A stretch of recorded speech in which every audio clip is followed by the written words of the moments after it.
Hello everyone, I hope you all are doing well. So there is a good news for every aspirant who is preparing for either CSIR UGC NET. The re-examination dates have been announced by the concerned authority, and the authority is going to reconduct 3 examinations. First is NCET 2024, second is joint CSIR UGC NET, and third one is NTA UGC NET. The first exam, NCET 2024, is going to be conducted on 10th of July 2024.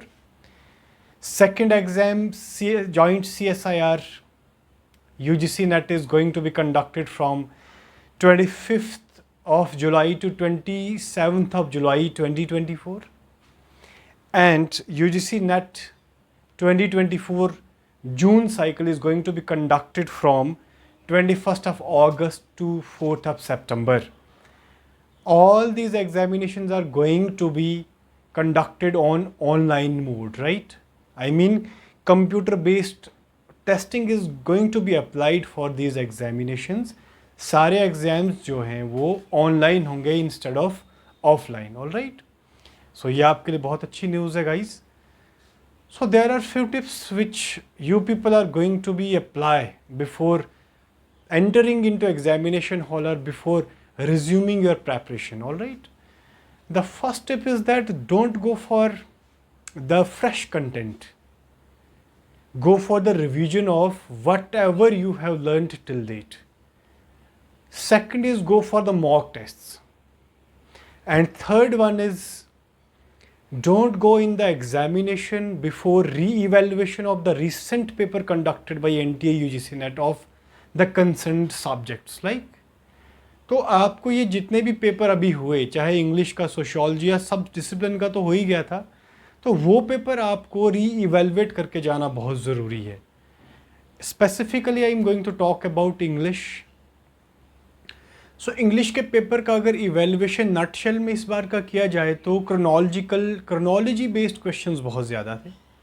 So you have to keep the chronology of the major movements in consideration, the major literary time periods of British literature specially, and the chronology of literary movements and the major works of writers like Charles Dickens, Jane Austen, Bronte sisters, George Elliott.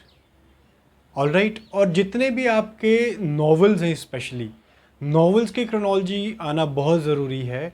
और edges की chronology बहुत easy है guys. देखें इस बार के exam में आपके 2 question chronological based थे, जो एजेस पे स्पेसिफिकली पाउंडर करते हैं, राइट? तो एजेस की क्रोनोलॉजी को रट के जाना बहुत ज़रूरी है. That's a very basic beginning on the part of any aspirant to start the preparation for the concerned exam. So आप एग्ज़ाम में कभी भी क्रोनोलॉजी पढ़ने के बगैर ना जाएं. Chronology is very important. So chronology आपके वर्ल्ड लिटरेचर के बहुत सारे राइटर्स इस बार पूछे गए, जो मेजर राइटर्स वर्ल्ड लिटरेचर के हैं, स्पेशली जो आपके नोबेल रेसिपिएंट्स हैं, उनको पढ़ के जाना बहुत ज़रूरी है. ओके, और don't forget to revise the concepts of at least the theoretical portion of paper 1. Paper 1 के अंदर हायर एजुकेशन जो रिसेंट स्कीम्स हैं वो पढ़ना बहुत ज़रूरी है. पीपल एंड एनवायरनमेंट में जो आपके गोल्स हैं, सस्टेनेबल गोल्स और मिलेनियम गोल्स, उनको पढ़ के जाना बहुत ज़रूरी है. कम्युनिकेशन के जो मॉडल्स हैं, हिंड्रेंसेस हैं, hindrances, you got my point, what are the obstacles and the barrier in communication, वो पढ़ के जाना बहुत ज़रूरी है. रिसर्च के क्वेश्चंस को डील करना बहुत ज़रूरी है. रिसर्च के फीचर्स डील करें. सैम्पलिंग से क्वेश्चन है, आपके सैम्पलिंग की टाइप से क्वेश्चन है, आपके एमएलए और एपीए से, शिकागो एडिशन से आपके क्वेश्चंस हैं.